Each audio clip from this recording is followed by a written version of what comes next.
L'identification du système veille-sommeil nous a permis de découvrir les causes de la maladie de Parkinson et des syndromes parkinsoniens et d'en expliquer les symptômes. Désormais, nous pourrons non seulement prévenir cette terrible maladie qui affecte le système nerveux central, mais aussi stopper l'évolution progressive des troubles moteurs. Akinésie, rareté et lenteur des mouvements, rigidité musculaire et instabilité posturale, tremblement au repos. Le dérèglement du processus de contraction et relaxation musculaire résulte d'une destruction progressive des neurones dopaminergiques D1 et D2, situés dans la substance noire et les noyaux gris striés. Une protéine appelée alpha-synucléine s'accumule à l'intérieur des neurones dopaminergiques. Ces agrégats interrompent les messages transmis par le cerveau. Les troubles moteurs apparaissent lorsque 70% des neurones de la substance noire sont détruits. La maladie de Parkinson et les syndromes parkinsoniens, tels que la démence à Cordes-Lévy, sont dus à une diminution importante des sécrétions pinéales des 3 hormones qui constituent le système veille-sommeil. Le système veille-sommeil, qui régule la vie de l'organisme, est constitué de 3 hormones sécrétées par la glande pinéale pendant la nuit. La mélatonine est l'hormone neuroprotectrice. Elle protège les neurones de l'action destructrice des radicaux libres oxygénés. Le 6-méthoxyharmalan a des propriétés psychostimulantes extrêmement élevées, comparables au LSD. C'est l'hormone de la veille, de la cognition et plus généralement l'hormone du jour. La mélatonine est la véritable hormone du sommeil. C'est l'hormone de la nuit. La glande pinéale sécrète simultanément ces 3 hormones. Cette sécrétion est contrôlée par le noyau suprachiasmatique. Au coucher, il déclenche la sécrétion de ces 3 hormones par la glande pinéale pendant 8 heures. C'est ainsi que pour une personne qui a l'habitude de se coucher à 22 heures, le noyau suprachiasmatique va déclencher, par voie nerveuse, la sécrétion des 3 hormones, à partir de 22 heures et pendant 8 heures. Dans notre exemple, la sécrétion pinéale s'arrêtera à 6 heures du matin. Mais dans tous les cas, la sécrétion des 3 hormones par la glande pinéale durera 8 heures, quelle que soit la période de l'année ou la durée de la nuit.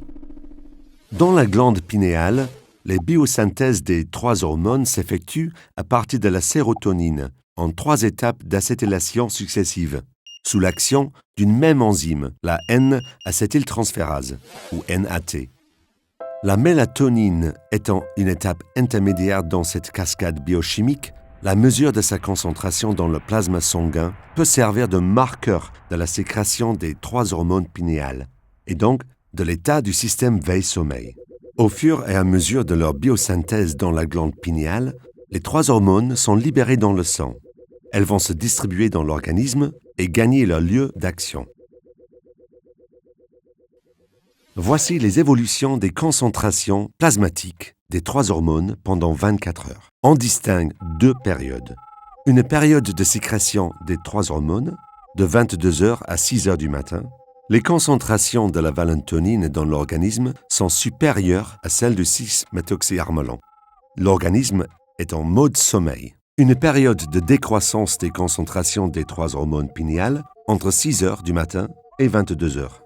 À partir de 6 heures du matin, à la fin de la sécrétion pinéale, on assiste à une élimination rapide de la mélatonine et de la mélatonine. Dès lors, la prévalence du 6-méthoxyharmalan fait passer l'organisme en mode éveil jusqu'à 22 heures. Une fois distribuées dans tous les tissus de l'organisme, les 3 hormones pinéales vont exercer leurs actions de protection cellulaire et de régulation des vies psychiques et végétatives de l'organisme.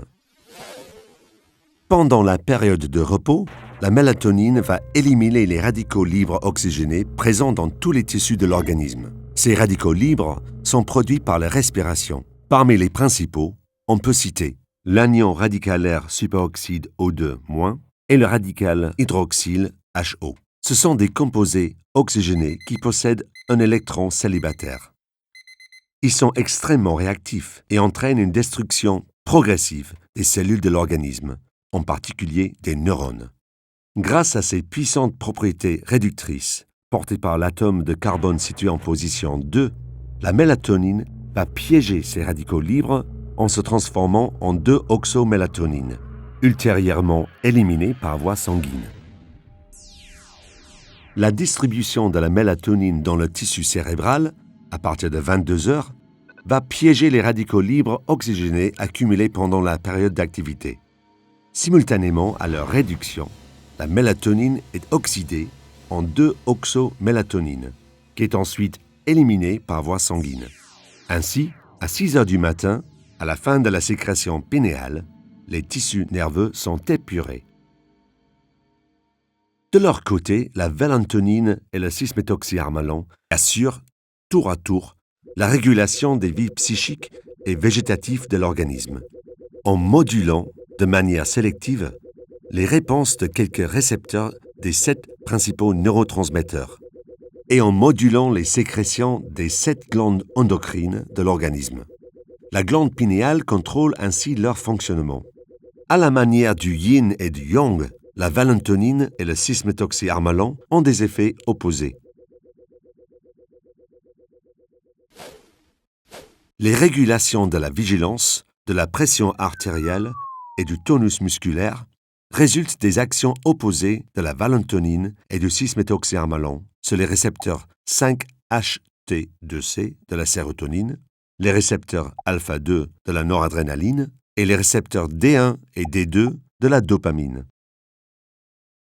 Entre 22 heures et 6 heures du matin, la valentonine diminue la vigilance par activation allostérique des récepteurs 5-HT2C sérotoninergiques, ce qui a pour effet de maintenir l'état de sommeil.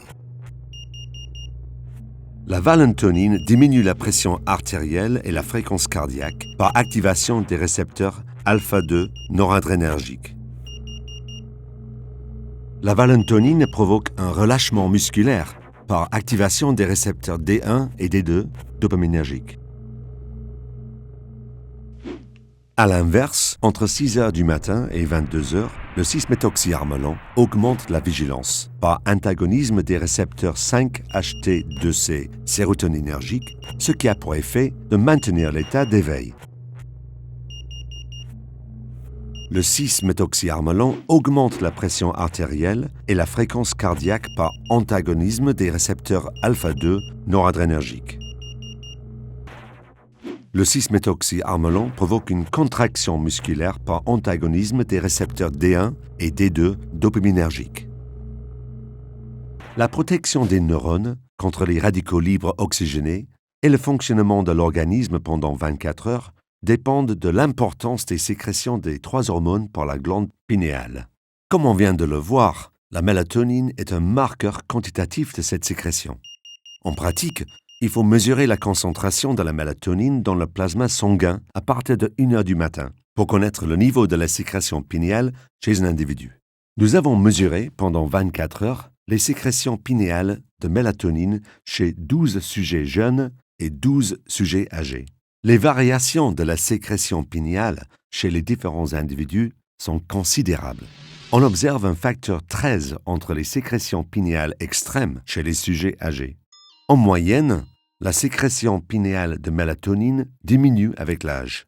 Toutefois, c'est chez un sujet âgé de 73 ans que l'on enregistre le record à la hausse, avec une concentration plasmatique maximale de mélatonine égale à 124,7 picogrammes par millilitre. Il existe ainsi des inégalités flagrantes des sécrétions pinéales entre les êtres humains.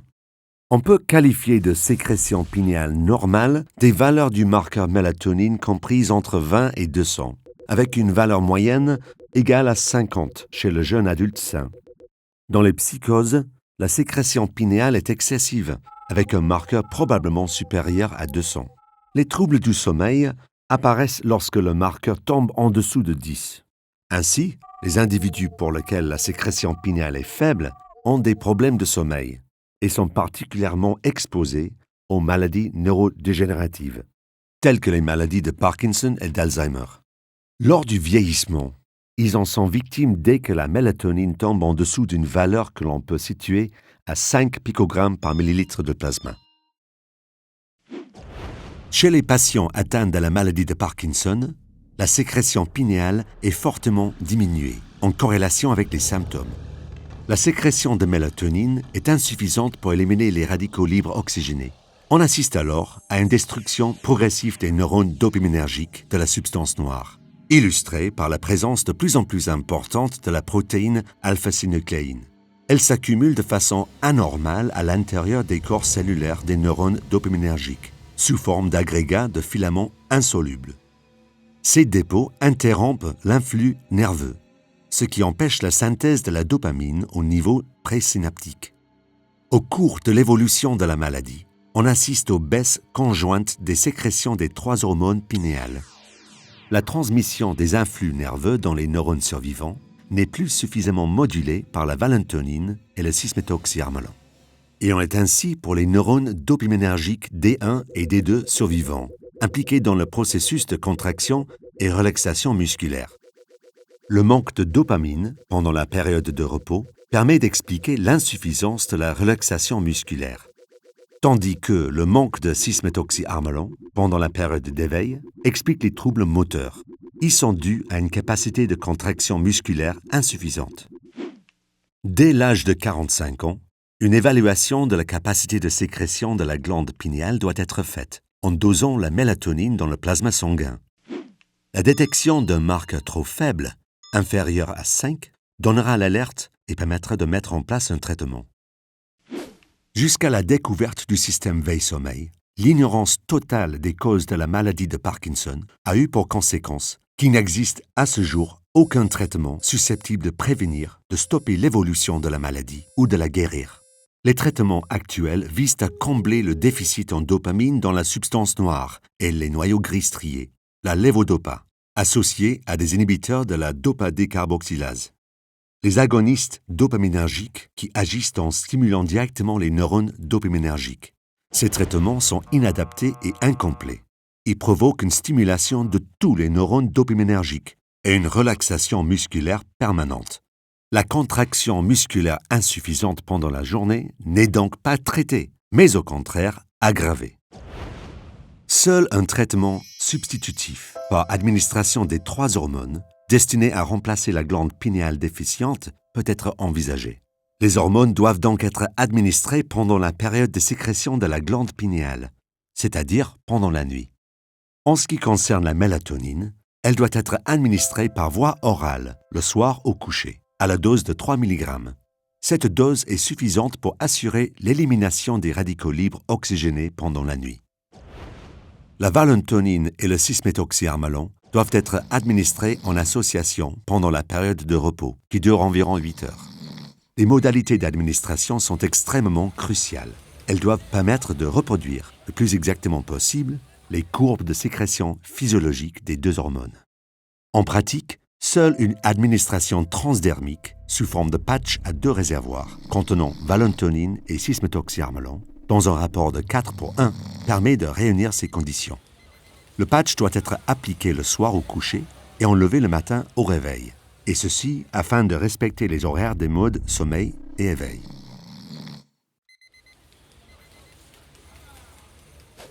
Il s'agit d'un traitement substitutif par les hormones naturelles, destiné à suppléer à la déficience des sécrétions de la glande pinéale. Il est administré pendant la période de sécrétion. Les doses, résorbées pendant 8 heures, 100 microgrammes de 6-méthoxyharmalan et 400 microgrammes de valentonine, correspondent aux sécrétions physiologiques. Ce traitement garantit l'absence d'effets indésirables. S'il est pris à temps, les patients retrouveront leurs fonctions motrices, le sommeil, ainsi que les fonctions mentales, souvent altérées dans les syndromes parkinsoniens. Compte tenu des rôles précis de la valentonine et du 6-méthoxyharmalan dans le fonctionnement de l'organisme, il est légitime de penser qu'il ne peut y avoir de meilleur traitement de cette maladie.